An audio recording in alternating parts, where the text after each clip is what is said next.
All right. Good morning, good afternoon, good evening, and good night, wherever in the world you are. Thank you for tuning in to this live stream.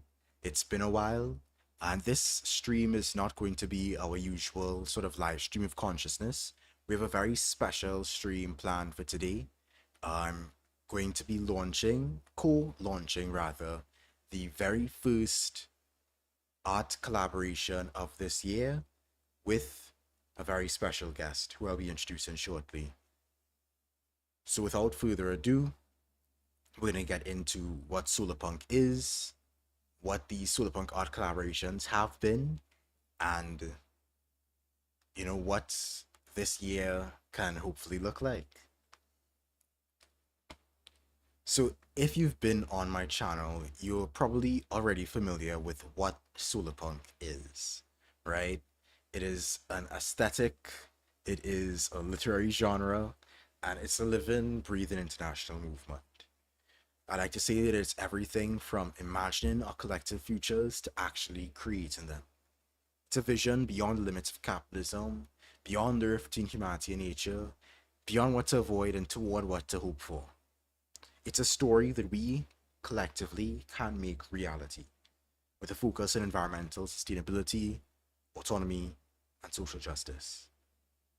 There are a lot of different directions that Solarpunk has evolved into, but my focus and the form of Solarpunk that I advocate is one that motivates action here and now. So, as an aspect of my advocacy, since 2021, I've been engaging in art collaborations. These art collaborations and the products of which you will see flashing on screen now have been used as a vessel or a vehicle to cover all of the to invigorate imaginations and to depict meaningfully potential and hopeful futures.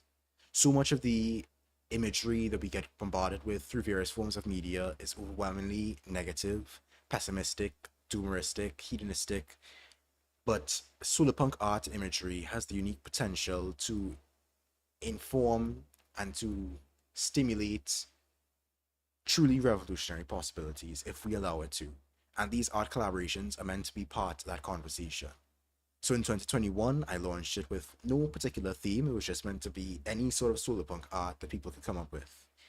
And then in 2023, because we didn't have an art collaboration in 2022, in 2023, I launched it with a theme. The theme was bioregions, and it was meant to cover all of the different bioregions of the world, bioregionalism as a movement, and trying to depict solarpunk in settings that aren't the typical temperate forest environment that tends to be depicted in a lot of solarpunk art. Finally, last year, we had another theme, New Dreams of Labor, that was meant to get into a lot of the ways that labor and leisure can be approached differently in a solarpunk anarchist future. And so now, getting into this year, I wanted to collaborate, much like the type of event that this is.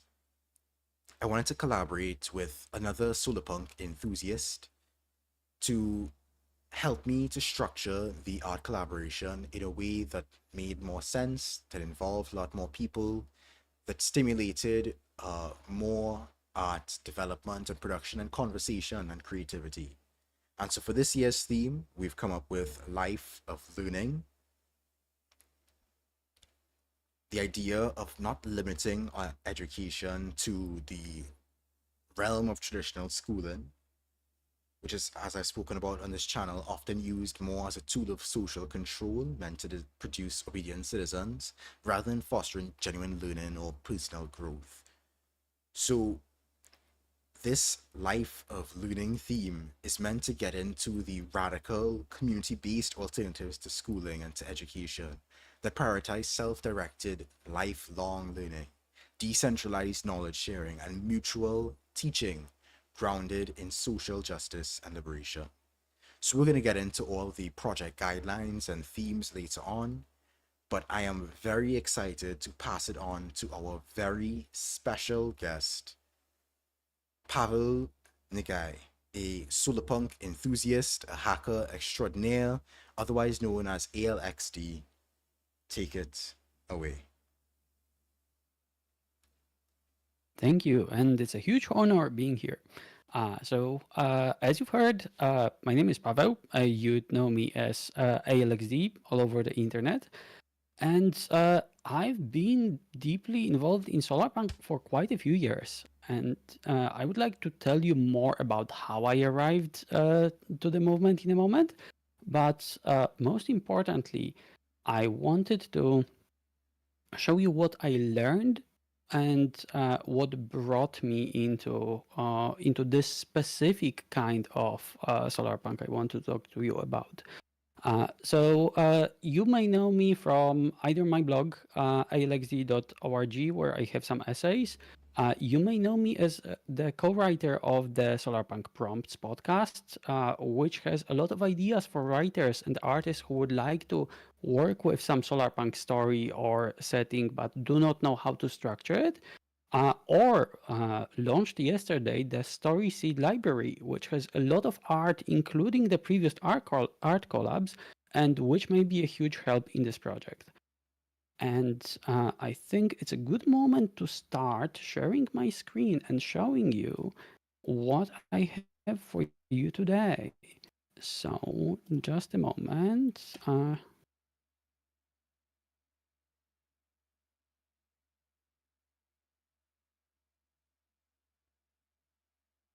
Okay. Can you see my screen? Not yet. Okay.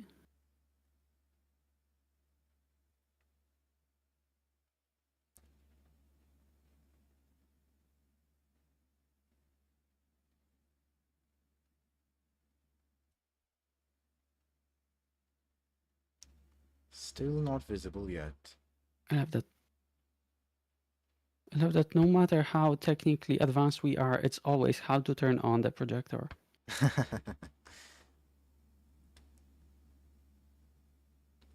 Jason, to answer your question real quick, the art from the Solarpunk collaborations have been featured on my personal Tumblr. They've been featured in videos which are showcased on the Solarpunk page of andrewsage.org, and there are also those works of art that have been made available for Creative Commons use licensing. Those have been featured on the Storyseed Library website, which is linked in the description. It actually launched yesterday.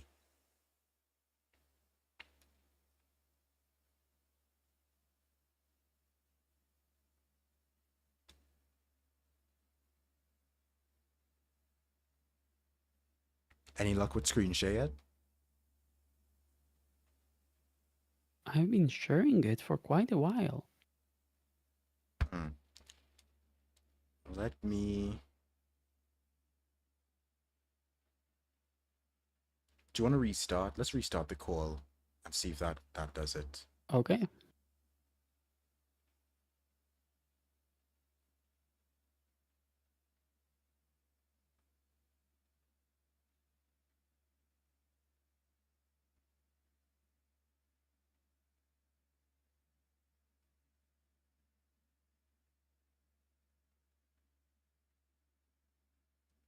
Okay, so that seems to have done the trick. So Awesome. here we are. Okay. So, I mentioned the Solarpunk prompts. I mentioned the Story Seed library. There's one more project I would like to talk to you about, and this is how I arrived at Solarpunk. Because years ago, that was about 12 years ago, I got really involved in the hacker scene and hacker spaces, but not as oh, I will get into someone's server. I got really interested in communities. Just to make sure, can you see what's on my screen right now? I was seeing what's on your screen. Okay, now I am. There we go. Because I don't know, I don't think the stream shows that. It seems to be showing now, at least on my end. Okay, it is. So, I got really involved in hackerspaces and hackerspaces as communities, and I was really enamored with the idea of hey, we can take those things that we normally take for granted, technology that is given to us, And as a community, we can remake it. We can make something transgressive. We can make something beautiful. We can make something which is tailored specifically to our needs. And I believe that this is one of the values that Solarpunk as a movement sees. But I found that I don't have a language to explain hackerspaces to people. And for a few years, I started looking for a language. How can I explain something that is so unintuitive? Like, why would you want to modify technology? And I really wanted to create something which would explain those values without going into source code, without preaching about free software, but just showing people that, hey, we can treat technology as something uh, that can be an expression of us, that can be something suiting our needs. And I spent over 8 years working with different artists, speaking with a lot of writers, reading a lot of books, and I learned quite a few things about creating a new visual language, or creating a new language of symbols which would allow us to communicate values which are not yet in culture. And I feel that this is something which is very much, I think, in Solarpunk, because we have a lot of values. And if you watch Andrewism, you hear a lot of extremely interesting ideas, but there is this problem with how do they relate to the art that you see? How does the art explain them? We don't have a language through which we can show people a picture of something and they would understand that this is community, this is collaboration, this is the world how it could be if we had a sustainable civilization. And I would like to show you how I arrived at solutions for my problems with hackerspaces and to the Glider project, and how we can use the same things to talk about Solarpunk. So the key to Glider turned out to be showing someone who cannot use technology as it is. And I learned that through essentially interviews with a lot of disabled people and meeting people whose bodies didn't allow them to use technology, often for no reason. If you are missing your right hand, there are a lot of devices that are specifically not made for you. And even something as simple as a photo camera is something that you just cannot use easily because they all have buttons on the right side. So creating a character based on some very real people that I've met and spoken with, that wants to modify technology to suit her instead of modifying her own body to suit technology, is uh, is something that finally made it click for a lot of people, and a symbol which allowed me to explain why would hackers modify something as a community to make technology fit their needs. This leads me to a very interesting concept coined by Neil Stephenson in Innovation Starvation essay about hieroglyphs. Hieroglyphs are more than a symbol. As he writes, good science fiction supplies a plausible, fully thought out picture of an alternate reality in which some sort of compelling innovation has taken place. A good science fiction universe has a coherence in internal logic that makes sense to scientists and engineers. The hieroglyphs are simple, recognizable symbols on whose significance everyone agrees. So just to add, because this is specifically in a very engineering way, uh, this is a world which can be realistic also for anthropologists and historians. And if you want to read science fiction written by a historian, I can really recommend, for example, Terra Ignota series by Ada Palmer. But the idea here is, if we want to communicate solarpunk values, we need to create more than just a symbol. We need to create a hieroglyph. And a hieroglyph has three parts, because we have the visual symbol, which is something that we can represent directly in a work of art. It has some narrative and a plot which is added to that symbol, where if it's a story, if it's a book, we can expect things to happen there. And it has some world logic. So we know that this world has some specific laws and it operates in this or that way. If we are talking, for example, quite well known cyberpunk, if you see somebody like some character with chrome prosthetics, you have the visual symbol and you automatically have the idea, the world logic.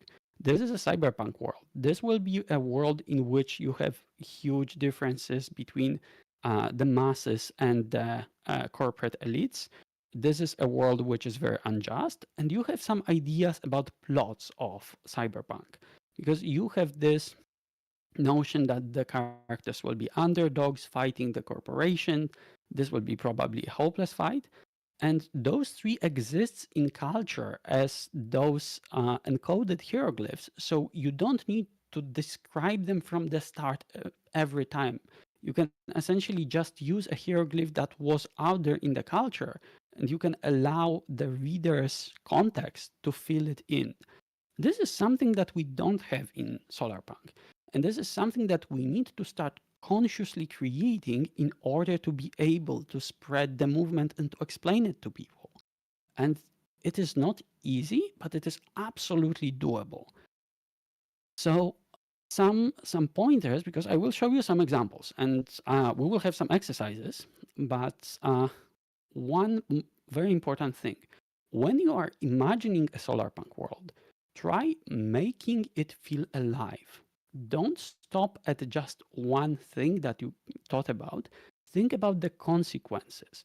Think about what will things mean in different ways. Sorry.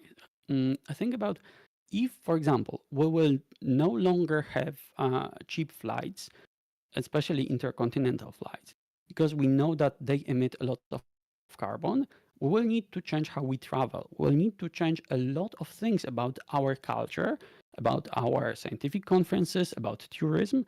And if we start using, for example, zeppelins, it will mean that the travel will be much slower, but the experience of traveling will be also different. So start with one assumption and think about the different aspects of the world so that you can make it much more fleshed out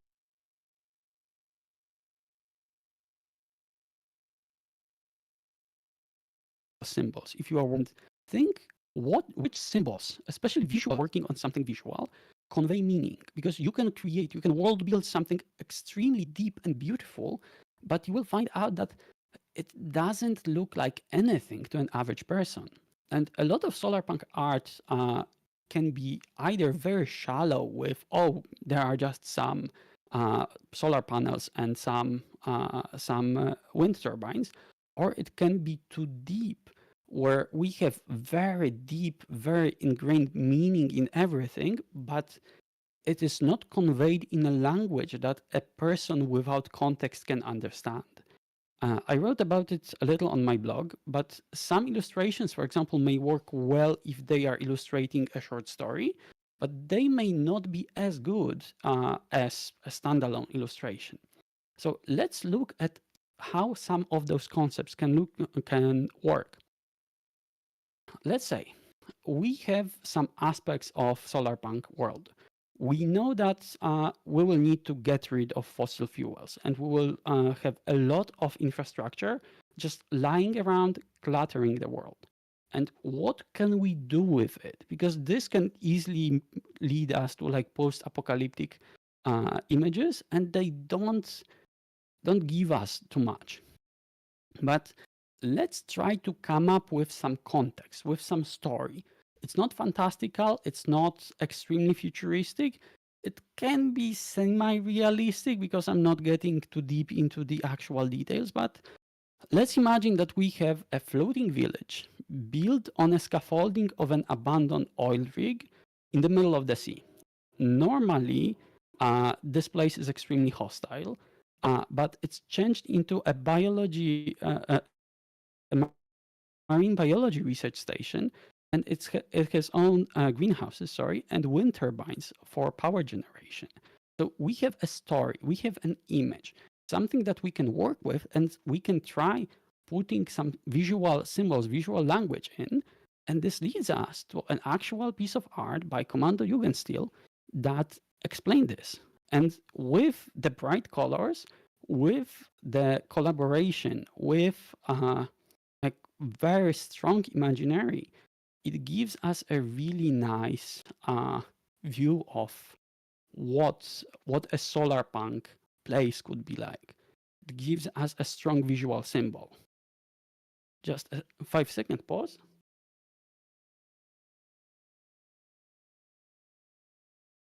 Another one, by the way, all the illustrations can be found on the StorySeed library. Let's think about something deeper, some societal problem. So something that we will not be able to solve with just changing one place, but we will have whole industries, whole professions lost. For example, coal miners, because even if we will still need the rare earth metals, we will no longer need coal, and a lot of people will lose their jobs. Our current culture does not really give people a lot of space to respecialize, does not give people the ability to just switch their careers, especially like 20 years in. So how can we imagine a better and more just society reacting to that, and how can we convey something about it? So let's imagine such a situation. This is based on a real story from Scandinavia. I don't remember the exact place, but let's imagine a community center, a library, or an educational hub. Initially set up to help people like coal miners to respecialize and to find other jobs. It was like this for years, but now has become a place of unofficial pilgrimages of people striving to find their role in life and to learn history from those who lived it. So this is a place where this happened for years, maybe for generations. This is a place which in the solarpunk world, it became a symbol of you are lost, you do not know what to do with your life. This is not only about your job. This is not only about money or a particular system. This is you can no longer do what you were doing so far. So how can you uh, reinvent yourself? And it becomes a spiritual place. It answers some societal need here. So we can go into a specific illustration, this one by the Lemonade, and we can see that this one goes even deeper because it not only shows you the place itself, it starts showing you some history because you have a character who is looking with hope, with a lot of maybe yearning at a monument. So monument also suggests history, suggests this place has been around for some time. It also has several different styles of architecture in the background. So you can see that it has been expanded and rebuilt a few times to accommodate more people. And the monument shows like uh, uh, essentially the wind turbine technician helping a miner out of the mine. So you have very big symbolism here. You have people coming there, like coming to school in the background. So you can see that this is an active place. And seeing this community center, you can not only illustrate a story with them, not only communicate vibe of, hey, Solarpunk, but you can actually start telling a story with it. You can stop someone and make them think, oh, this place is about something. This piece of art is about something. And if we can create more art like this, where we put not only the visual language, not only the world order, but also some story, we can start forging those hieroglyphs that Solarpunk really needs. And going with those symbols, and not necessarily full hieroglyphs, but just going through symbols as a palette to use in art. Last year's topic was new dreams of labor. So a lot of people had their own ideas of how to represent it, but let's try to create some possible options, some like small atoms of how can we approach labor in a way which may not be obvious. So let's think. If there's labor, let's think, are there any jobs in this better future which are noble or ignoble, jobs that everybody will want or nobody will want? And let's go with something which is pretty easy to see culturally. So let's go with janitors. Let's go with just cleaning stuff. Whether this is a role that every member of community takes and which just goes round and round, let's see how can we represent janitors in a new world. And let's play with some symbols visually, something that we can represent visually, and we can spin a story which connects the world with those symbols. So if we're going with very mundane janitors, let's go with, okay, but Solarpunk is supposed to be beautiful. So how can we make cleaning places beautiful? Let's look at, okay, Solarpunk has stained glass. We have all the Art Nouveau themes and such. How can we connect janitors with that? This is a prompt I posted last year, too late for anybody to pick up, but an idea. Several janitors cleaning an events hall with a huge colorful stained glass window. The first rays of the sun are getting through, painting their faces and the entire room in an ethereal beauty. This is not a shameful job to be done in darkness. So you can see that this small prompt already gives you a scene, and however you would like to execute it as an artist, maybe you don't feel like using this example. You don't need to. This is not an objectively best way, but this is a possible way of executing on, hey, we have new dreams of labor. How do we tell a visual story with it? A story that would be understandable, a story that could move someone even if they don't have the context. And we already have some hieroglyphs with understandable.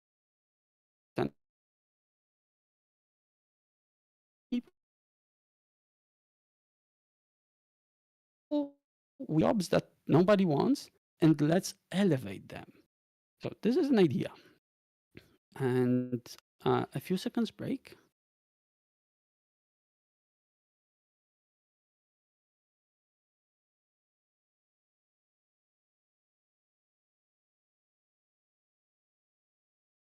So going further, let's go to life of learning.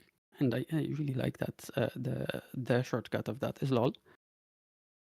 And let's look at some examples, because we'll go into the themes in a second, but let's look at some very just general things of how we can envision different aspects of learning, not just classrooms, not just universities, but different aspects that we could, in a similar way as in the previous example, how could we show them to be interesting visually and tell a story? So we know that we need to monitor a lot of local ecosystems, and we don't have enough people who are specialized to do that. We don't have enough forest rangers, we don't have enough biologists. So how can we do that and still educate people about that? And an idea, a little connected to, for example, Ernest Callenbach's Ecotopia from the, I believe, 70s. Let's imagine citizen science. Let's imagine that we enroll regular people into monitoring local ecosystems. Let's imagine that schools, learning groups, that school trips are involved. Let's imagine a trip of school children, like scouts, which are no longer as popular as they used to be, at least culturally. Let's imagine how they can help. Okay, also, let me check. Yes, I'm not muted. That's good. Let's imagine how those school children can help measure their health of forests, rivers, and whichever ecosystem is around them, to not only do the job that we don't have the biologists for, the conservationists for, but also to learn about them.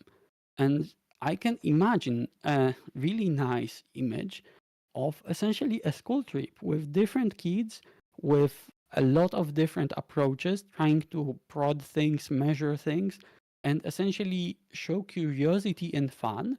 And since this is Solarpunk, so we are going a few years into the future, let's give them interesting devices to play with. Let's give them something which is absolutely realistic, but let's give them something to actually read the tree's health with, to check the water quality with, and let's show how they can be interested in it, how they can find it different than their normal life within the city or town. So this is an example that we could use within the topic of this year. Another one, we know that some skills it's hard to learn theoretically. You need to know them to learn them practically. And we know that we have a lot of older people who feel alone and useless. So let's imagine that with a lot more technology becoming simpler and more repairable, it also means that you do not throw them away. You actually need people to fix it, because it's not as easy to replace a whole thing anymore. So let's imagine that all the people who used to just be closed in their homes without anybody to talk to, they suddenly can get out and share their skills with the younger generation. And let's imagine this not only as, hey, we have a new VR system, but let's imagine this culturally. How does it look like? For some people, it can be plumbing, it can be woodworking. For other people, it can be knitting. Those can be skills that are very varied. And let's imagine that we have a really big mentorship program, because learning, education, we have apprenticeships, we have mentorships that were traditions in a lot of cultures for thousands of years and which are no longer as prominent. So imagining how Solarpunk can re-envision the mentorships can be really interesting. And if somebody cannot be there physically, if somebody is disabled or is just too sick, we could imagine them being a virtual presence. They could essentially be there via a small camera, or even maybe some haptic glove. And instead of doing a VR, you essentially have a set of arms guiding your arms and showing you what to do and how, and giving you this like literal hands-on experience. And let's imagine that, for example, without cheap intercontinental travel, it's harder to share knowledge globally. It's harder to go to conferences. And we don't want to always use just VR because we know how it alienates people. But can we come up with a different cultural way of connecting with others over the internet? So let's imagine that we have a new tradition that our communities have a standard where libraries, community centers, universities have those virtual walls connecting them with other community centers at the other end of the world. And you have, for example, one in Iraq connected to one in Colombia. You have a wall where you can see as if it's just an extension of your space, and whoever comes to that wall can hear the people on the other side.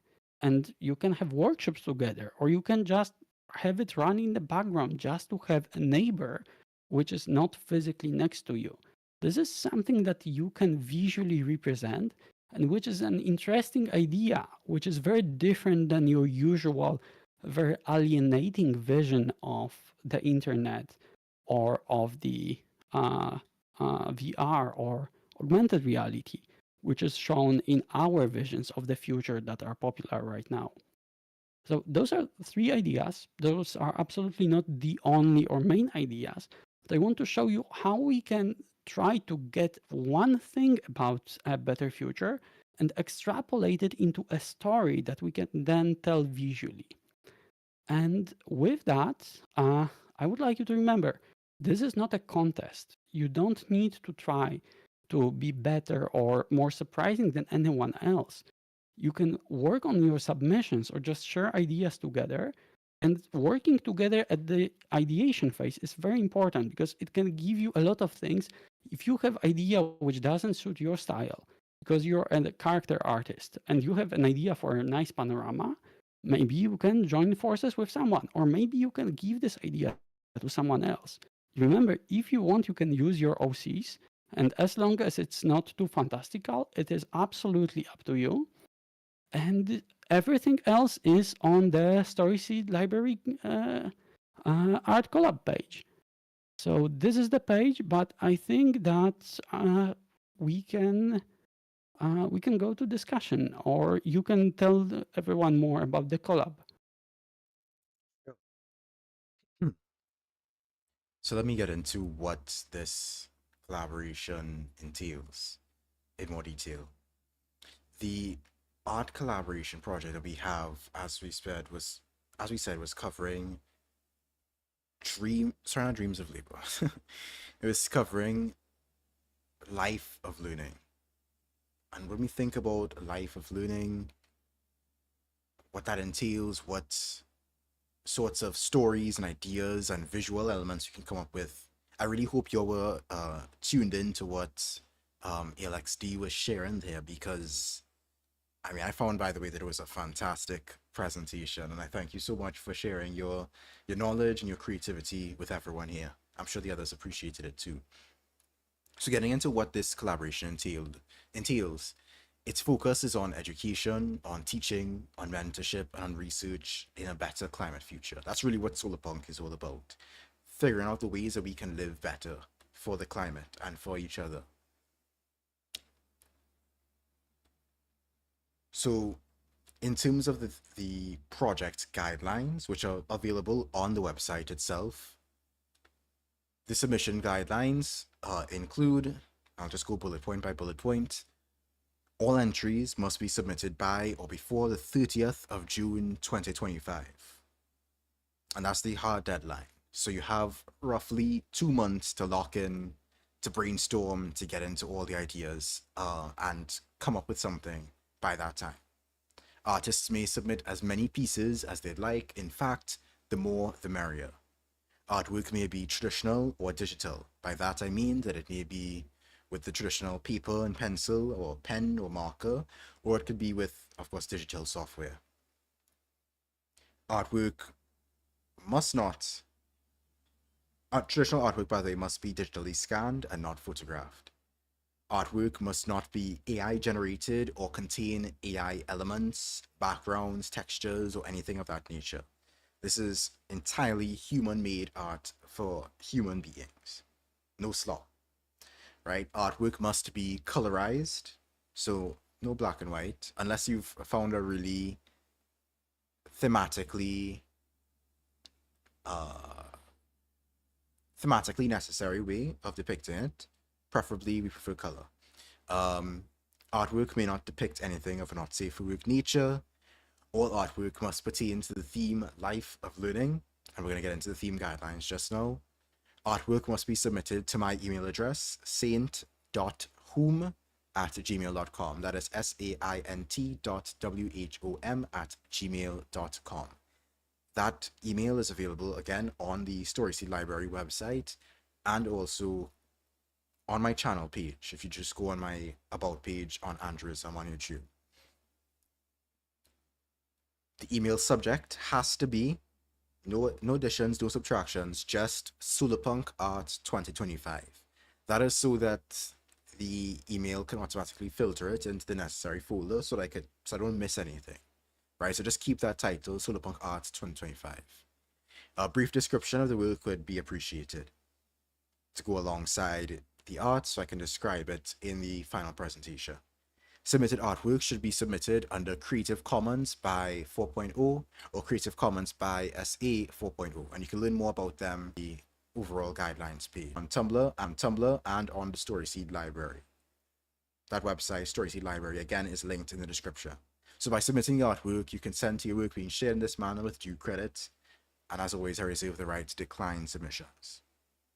Finally, in terms of project guidelines, artists should include in their email what, if any, credit they would like to have included in the final showcase. By credit, I'm referring, of course, to your name, but also to whatever social media handles you would like to put out there. In terms of the theme guidelines, the artwork must depict people engaged in teaching and learning. And that could be anything: literature, sciences, arts, trades, sports, crafts, cooking, husbandry, permaculture, social skills, and more. In terms of things you should consider and think about, I think Pavel gave a lot of really uh, fantastic prompts and suggestions, but here's some more things to consider. Consider settings within and outside the classroom or lecture hall.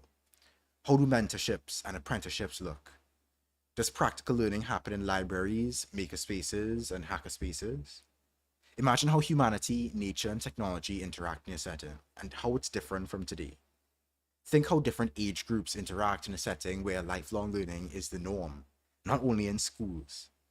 Explore the role of research, non exploitative peer review, and science education. What does citizen science look like when regular people care for and monitor the ecosystems around them? Education and learning is not only about your early life. Look at projects like the University of the Third Age. Maybe there are even some in your area. And for those who aren't familiar, these are basically spaces that are uniquely designated for the elderly, for the retired, to engage in, stimulating their minds and educating themselves in topics or skills that they may not be familiar with and may not have had the time to engage with in the earlier stages of their life. Think about how we can make people more aware of their surroundings through education and learning in the context of local ecosystems. How can we encourage people to get involved in their own hometowns? And of course, you can also take a look at the story seeds on the Story Seed Library website and see if any of them inspire you. Keep in mind that the artwork, being Solarpunk art, must reflect some degree of diversity, in particular human diversity. People of different racial and cultural backgrounds, genders and sexualities, abilities, ages, etc. should be included, because Solarpunk is for the people, all the people.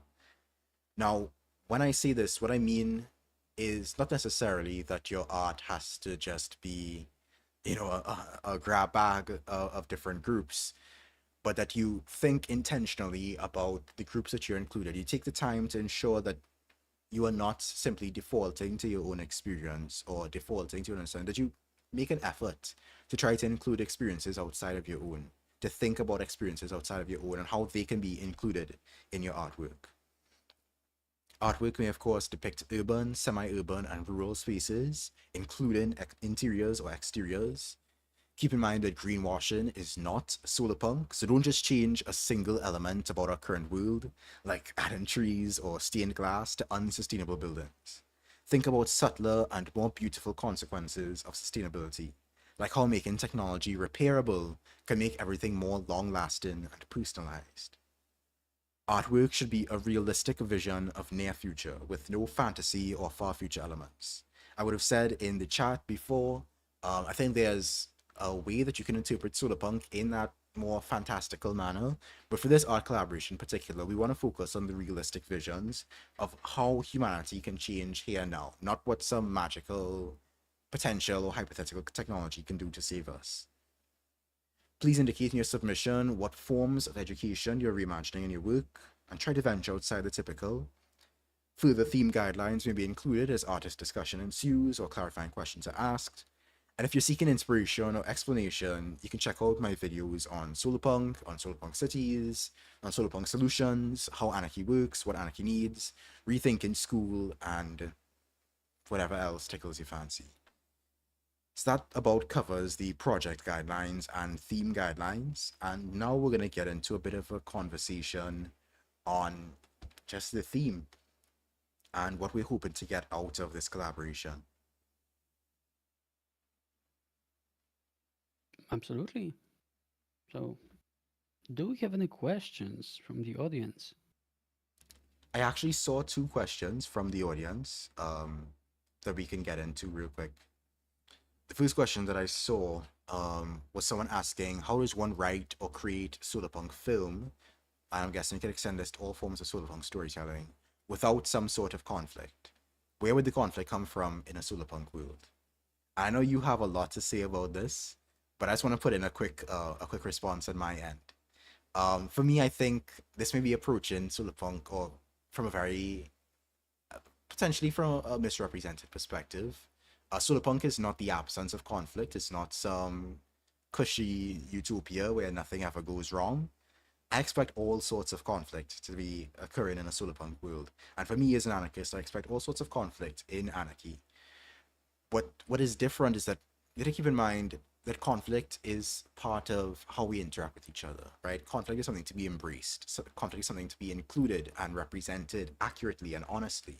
We don't just pave over our conflicts with one single thing where a government says, it's our way or the highway. That's it. That's our ruling on this matter. You know, conflict is disagreement. Conflicts can be interpersonal. Conflict can be internal. One person's conflict within themselves in a solarpunk setting. It can be ideological, different people's takes on how to handle a particular ecosystem or how to handle a particular resource disagreement. Um, there can of course be conflicts within organizations, conflicts even within cultural approaches to different subjects and different matters. So the goal is not, and the goal of Solarpunk and the world of Solarpunk, or in my case of Anarchy, is not the elimination of conflict.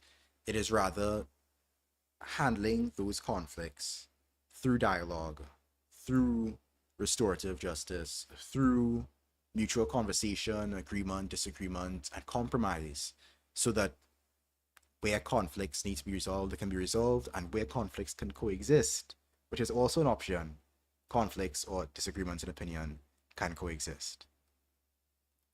So I'll pass it on to you now, Absolutely. Favo. So huge thank you, and I agree with everything you say.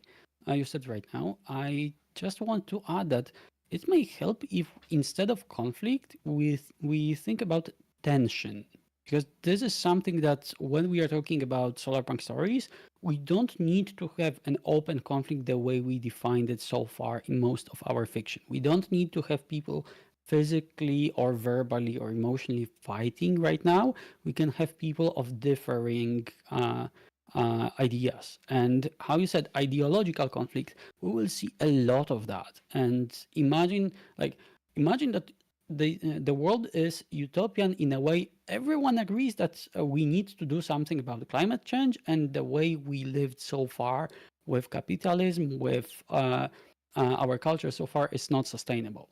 This is the utopian part. Now, we have a lot of different groups with different ideas how to approach it, and very different ways of what are the next steps. We may have people who will be like, okay, let's continue as close to what we currently have, but let's start making changes. Other people will be, no, let's immediately stop all fossil fuels and then restart, even if it means paying a heavy price in the quality of life. Some people will be, we need to, most importantly, change how we organize socially. We need to rethink social structures first. And there will be a lot of different ideas. We don't need to think about everybody just holding hands and agreeing that, hey, this is the perfect society, this is the objective way how every person wants to live.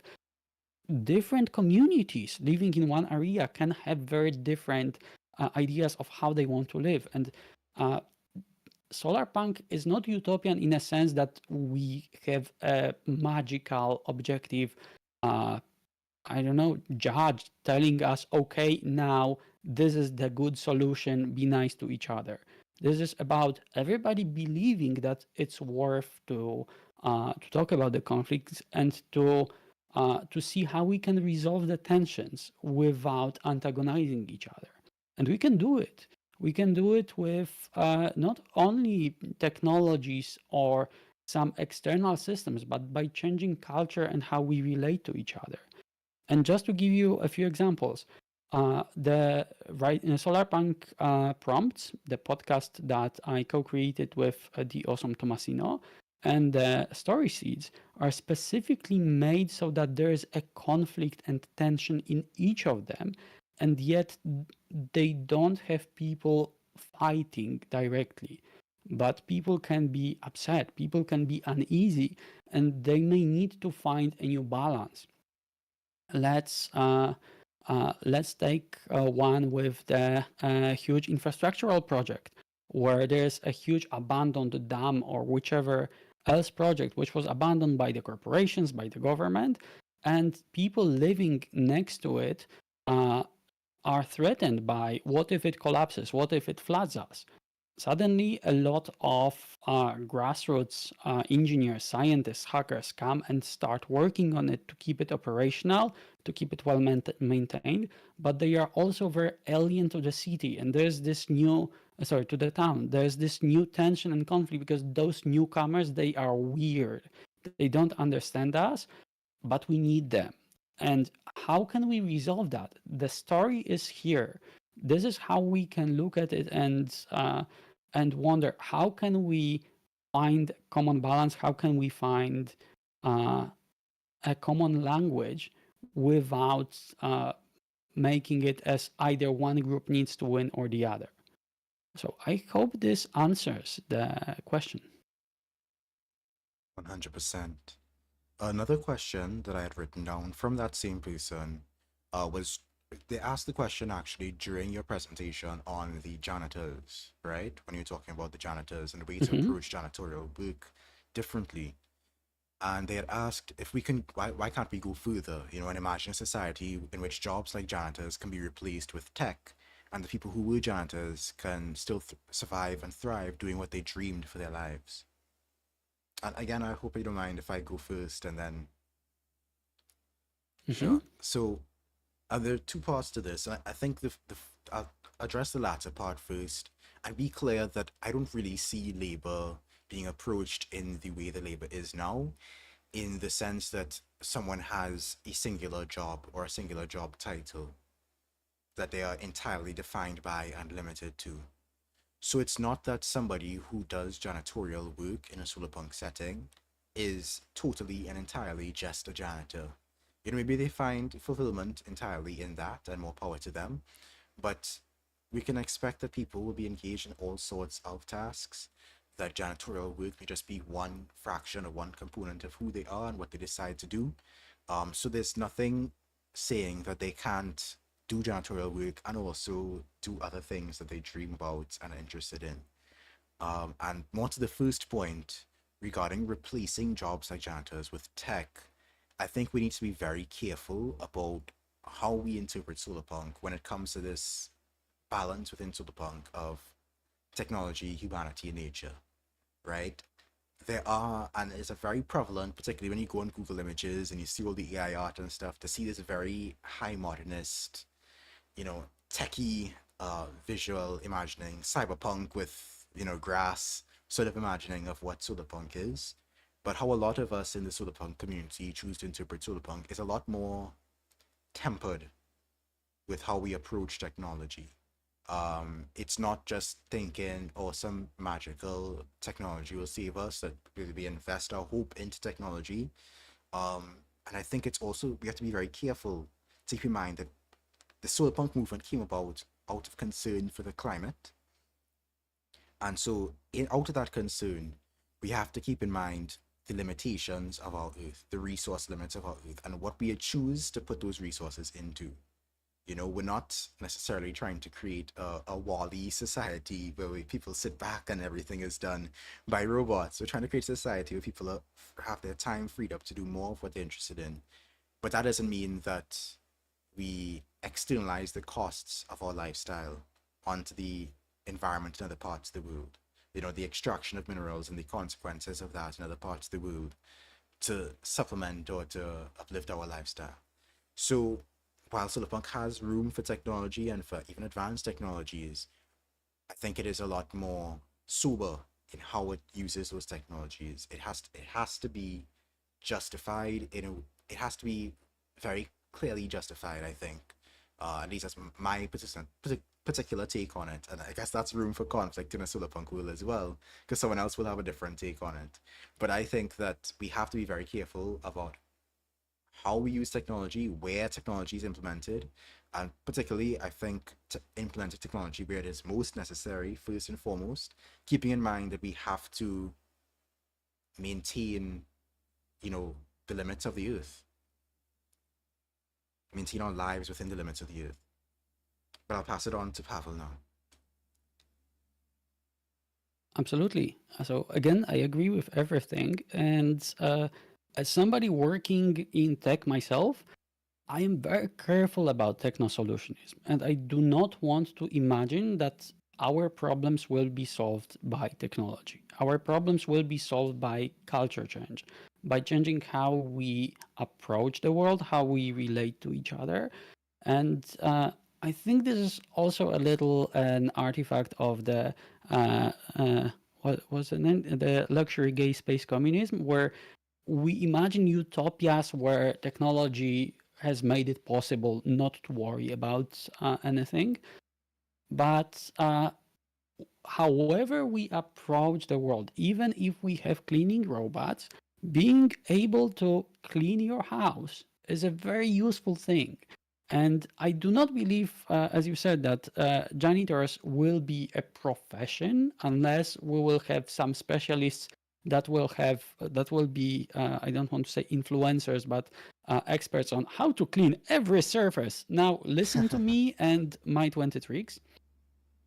But I do believe that it will be a role that we will have, because even with magical robots, there will be things that they will not clean. Also, somebody needs to clean the magical robot. So there's this cycle that we will need to know how to maintain not only technology, but the world around us. And I do understand the whole prompt of janitors as imagining a kind of labor as not as ignoble as it used to be, not necessarily imagining a profession, because a lot of the professions and a lot of the uh, approaches where we look down at some profession being less noble, less desirable, comes from the system in which we have hierarchies. If we don't have hierarchies, if we can relate to each other very differently, we don't need to do that. But every one of us can embrace knowing how to clean, and this is something that I really I would like us to be able to imagine. The same way with education, the same way with learning. Not everybody will be a teacher, but everybody could teach someone something. And if we imagine, for example, the mentorship program, there will be better mentors, there will be worse mentors, but anybody could share some of their skills to show other people how to do something they don't know how to do. And it's something that culturally was not exactly uh, shared in our world, because we for years for thousands of years we had the expectations that our parents will teach us a lot of skills, but we had very little materials for parents on how to teach particular skills to kids, and we romanticized a lot of oh, the dad will teach you how to tie your tie, or mom will teach you the basics of cooking. But if we think about it and if we have this discussion of how to pass your skills the best way, we can talk about culture of doing different things very differently. And this also generates more empathy for people who are doing things where we are no longer in a position where, oh, my job is hard, everything else is easy. I do believe that we would have a lot more empathy if we were more involved in different ways, in different skill sets. I think that's it from me. Uh, Yeah, Let me just turn the lights on, so I will be right back. sure. And I want to start by I want to get into this next question that we just got. And the question is, And I'm back. Welcome back. Yeah, so the question the person was asking was, Hmm. under y'all's conception of solarpunk, would labor deemed labor intensive or undesirable be distributed across as many people as possible? If so, how to enforce? To me, um, as an anarchist, my approach to this, comes back down to free association, right? People associate based on their interests, based on a shared goal, based on whatever task needs to be completed. The deciders and doers of that task are one and the same. So if there are enough people who are interested in maintaining, flushing toilets and that sort of thing, maintaining clean streets, maintaining working roads, those people are associating on that basis to get it done. If there are people who are interested in it but not interested in it enough to actually do anything about it, well, you know, it's either they get more interested in doing it or it doesn't get done. And if it doesn't get done, you know, we all suffer the negative consequences of that.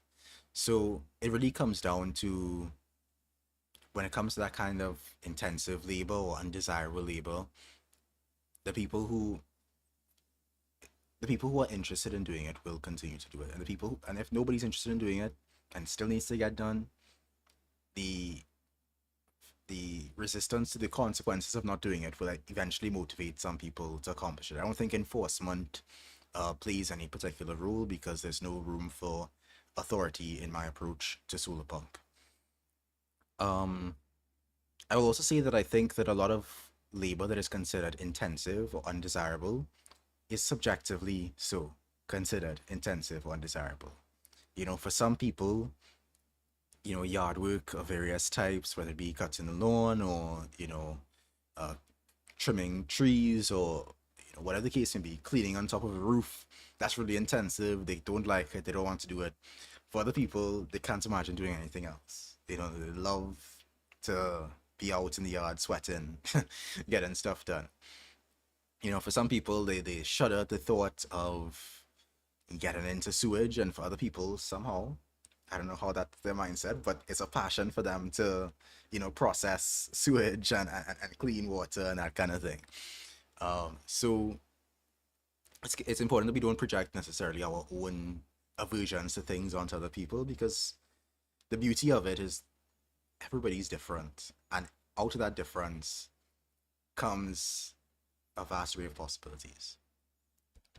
On to you, Tahoe. Let me preface with, I am not a scholar of anarchism. I do not have answers. I have a few stories. I know that in France, I think there is one really interesting commune which practices extreme voluntary approach, where if nobody wants to cook today, there is no food. And they had days where they had no food. And it really motivated people to cook the next day, or to do the dishes the next day. So it is an approach.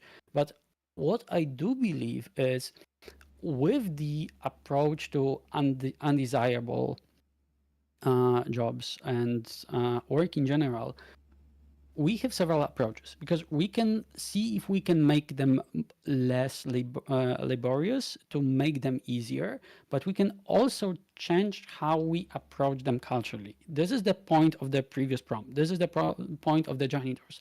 If we make something appear less ignoble, then we are able to essentially show it as a normal thing you do. Nobody looks at you weirdly because you're cooking your own food. Uh, Nobody should look at you weirdly or think of you lesser if you fix your own pipes.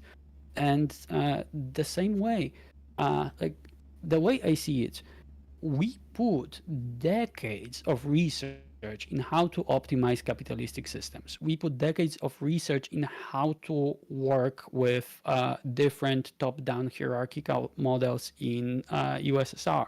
But we put very little research in how to culturally work within other models. And if Mm-hmm. we can get all the old cyberneticists, all the old science of cybernetics, and essentially look at this, I don't want to say management, it's a dirty word, but look at how we Coordination. can structure. Come again? Coordination. Coordination, yes. If we can look into coordination, and if we can look at how we can organize so that it's it's easier for people, where there is no direct hierarchy and force on people, but we can check, oh, we are seeing that you spent the last this many days doing jobs which require sitting. Would you like some movement? Would you like to actually go and do some physical jobs that will not require you to think too much, but you will be able to move around and feel better? I do not believe that we will have an AI which magically optimizes everything, but we can have some cultural slash technical systems which can encourage people to to do things differently. And this is not a magical technology. This is like, can we create a system and infrastructure which makes it easier for us to do things that need to be done, that we do believe that need to be done. And it's not just one person in the Silicon Valley dictating the system, the cultural model. It's us discussing it and creating it so that things become easier. So that if we know that we have a neighbor who likes doing a particular thing, maybe we can ask that neighbor to do it for us. And I do believe that there's a lot of research into this uh, collaboration, coordination, not management, that we could put to make a non-hierarchical system more viable and more imaginable to an average person. For sure. And the person followed up the question, by the way, with asking how a person's position in society may privilege them to avoid dealing with certain conditions or problems. I think any transition to Solarpunk, and specifically my form of anarchist Solarpunk, would be a transition that involves the removal of those sorts of privileges and all sorts of hierarchies.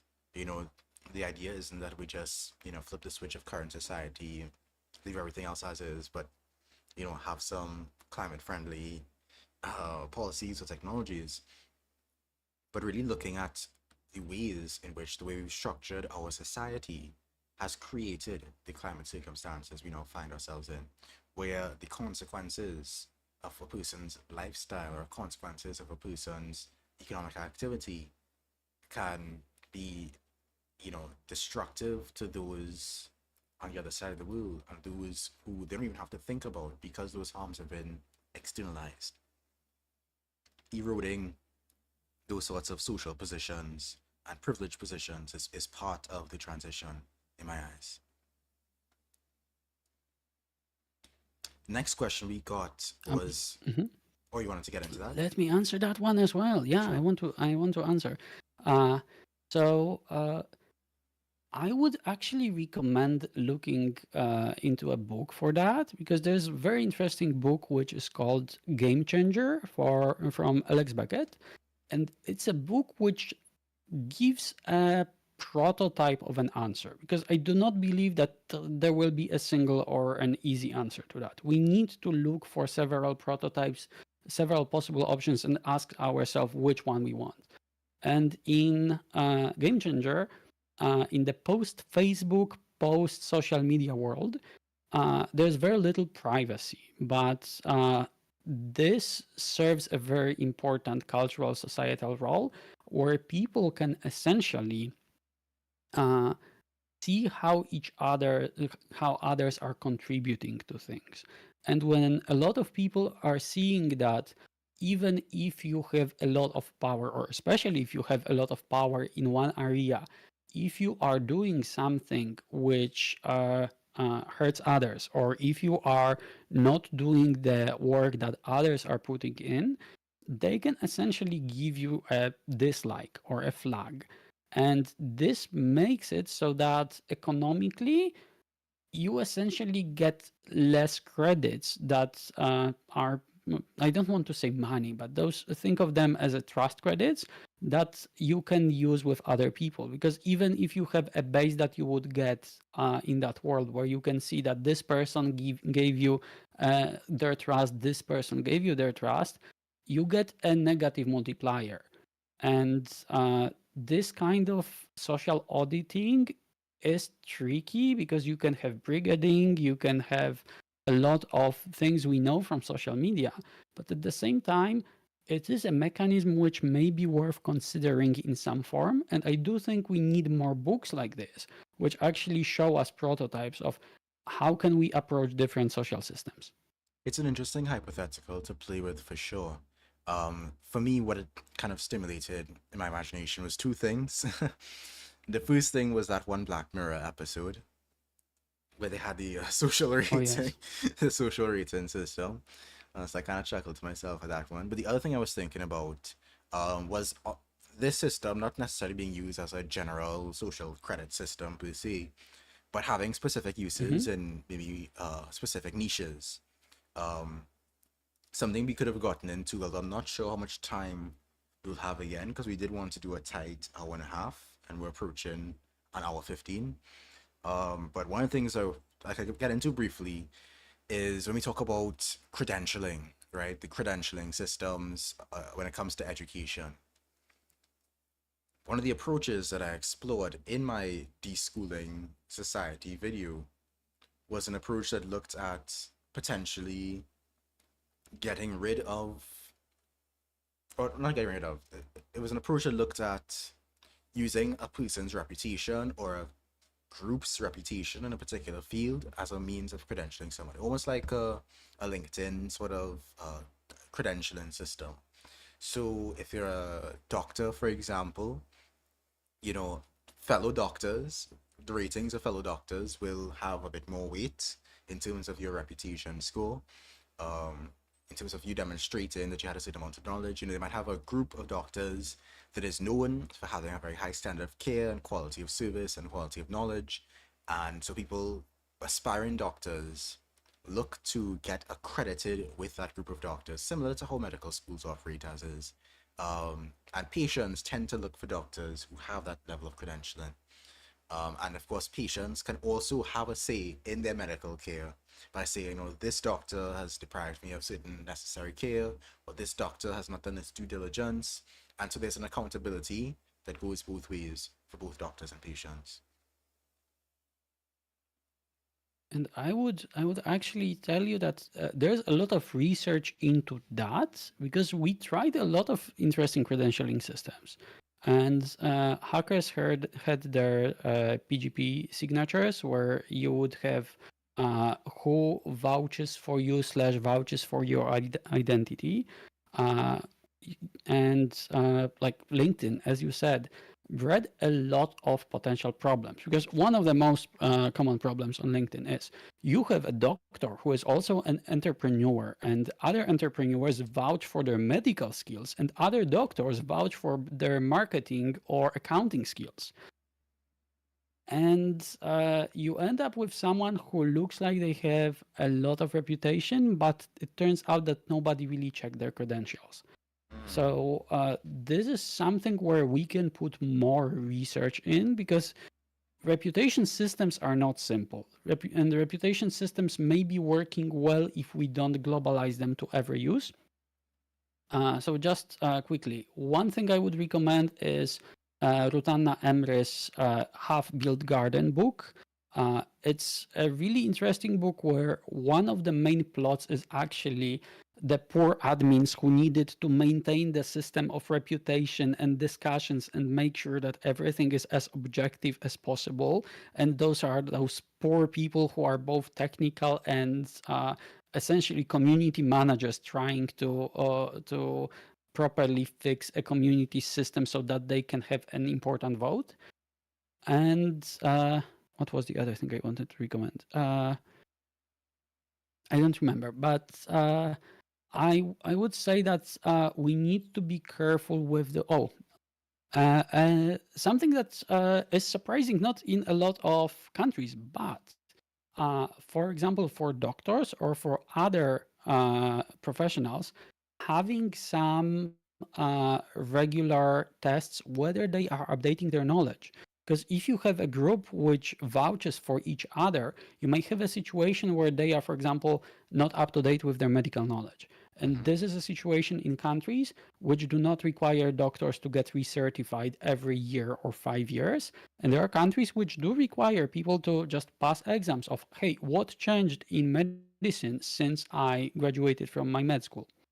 So we have a lot of interesting ideas being researched here, and we don't need to stay in the speculative fiction world. We can look into actual scientific papers, and maybe they will inspire a system that we would like to look into. That's it from me. Thank you.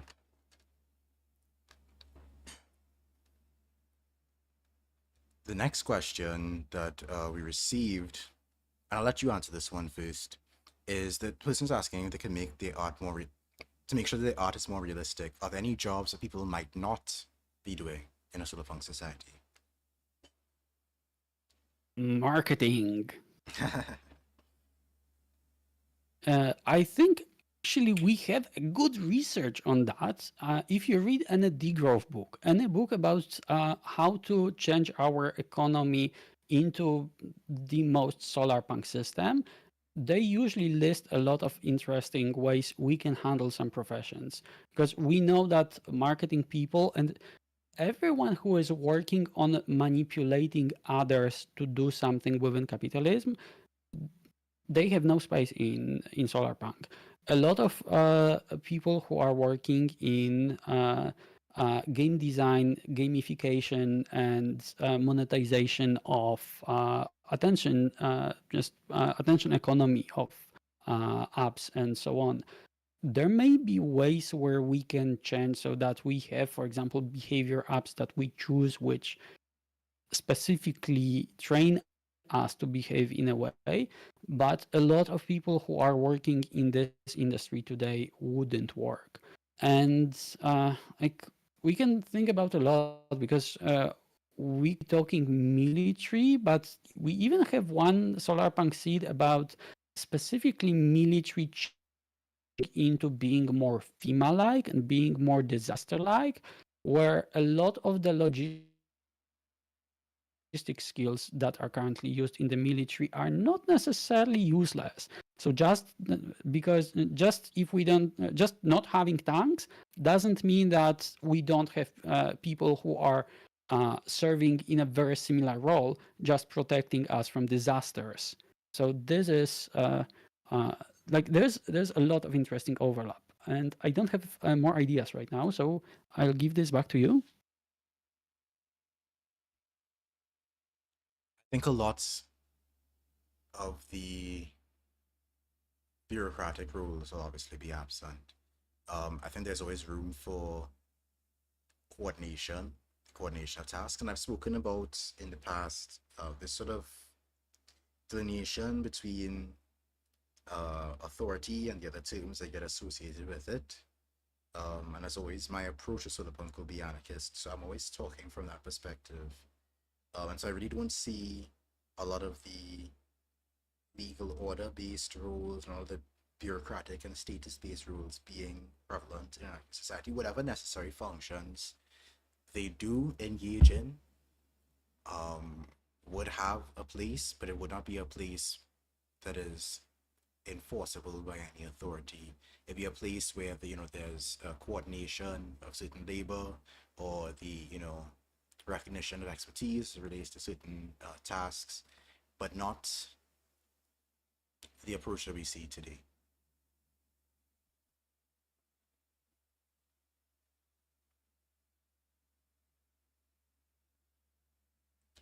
The next question that we had gotten was whether we should consider any topics of education off limits or unacceptable.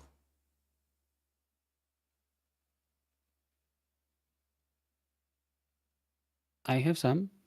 I have some. If you read Kallenbach's Ecotopia, please don't do what Kallenbach did. Do not put your Real. sexual fantasies into Real. the art. Yes, yes. Like Ecotopia is one of the best books when it comes to solarpunk infrastructure, but no, just no, no. On several levels, no. So there is a lot of interesting things.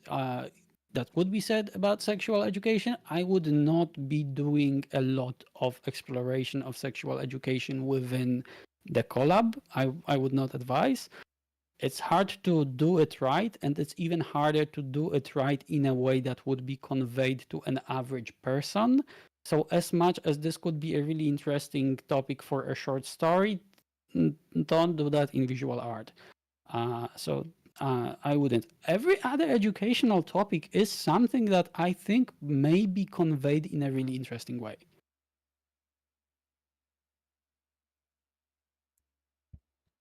Yeah, I think there's a lot of room for topics to be discussed. In fact, a lot of the topics that are taboo or are restricted today in the realm of education are realms where I think they could be explored further.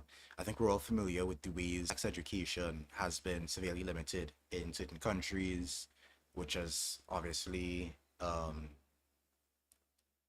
put a lot of children at risk of abuse and that sort of thing because they are not they don't have the knowledge, they're not equipped with the knowledge, or if not abuse, they end up in situations when they get older where due to a lack of knowledge, they don't have the best experience that they could have. And so I'm not saying you have to depict um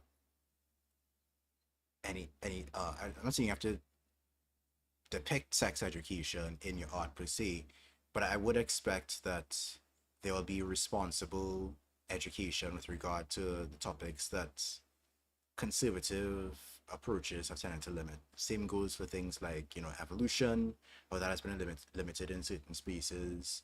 The same goes for a lot of the ideas around but I forgot my train of thought there. But I can expect that there will be a lot less limitations in terms of what is learned about, what is discussed, and what is explored. I would expect, of course, a lot more economic Yep. experiments, and the freedom of the field of economics to really engage in stuff that is so foreign to the current world as it is. Economics might actually become valuable to more people again, accessible to more people again, and that'll be really interesting to see as well. Yep. And I would pick the question from the Lemonade. How about the weapons training? And I do think that we should talk about hunting and even if we do not want to handle even if we do not want to imagine the world as primarily eating meat, I do think that just hunting as a notion, hunting as a way to control ecosystems, which we got out of balance, should also be something that we should be able to imagine. And not necessarily shooting people, but knowing how to behave in the wilderness is something that I can absolutely see within an educational context.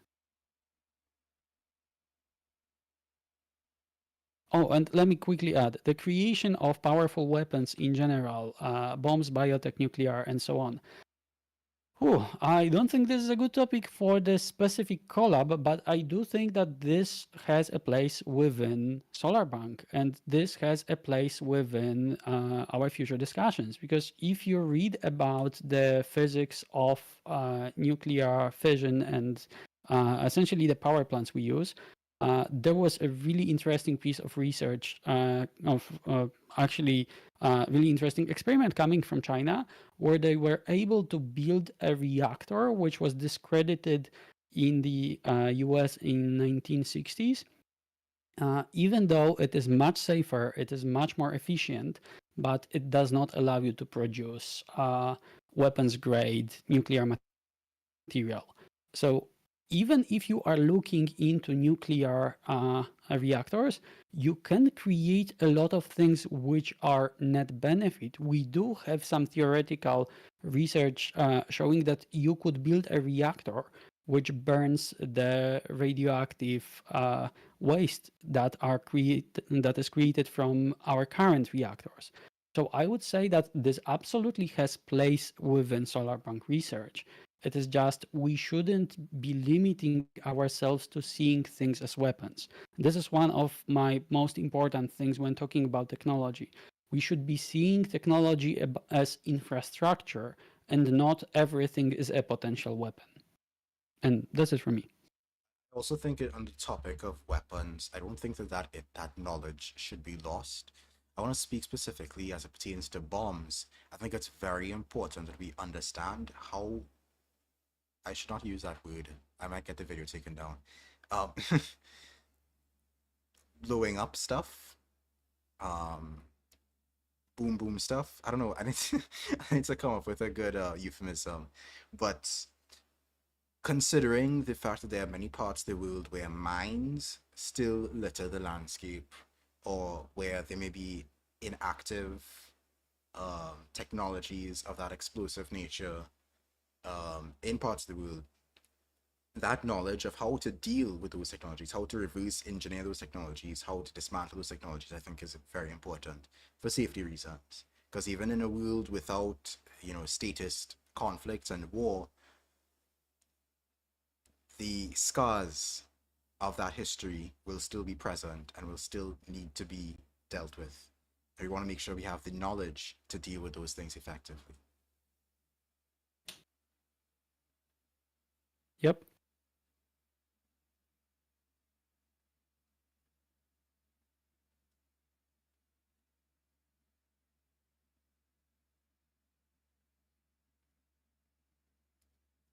So I think that about covers the questions that we've gotten, and we're also coming up on time.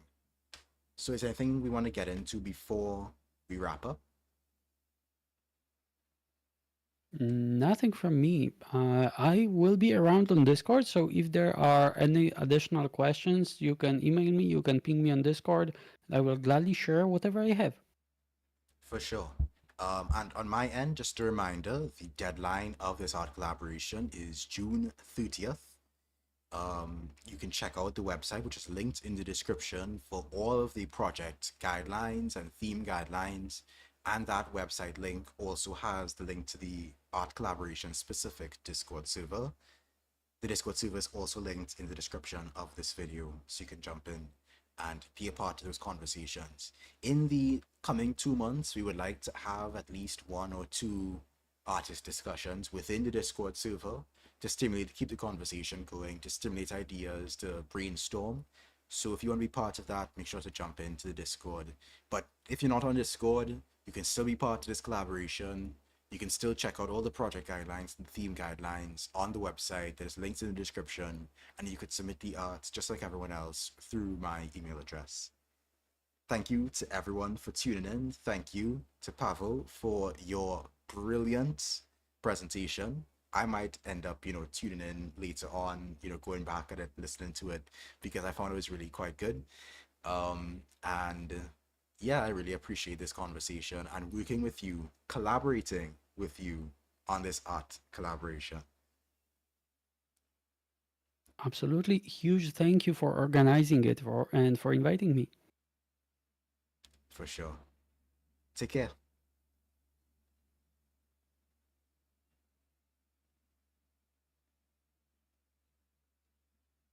All right, and that's it for me, folks.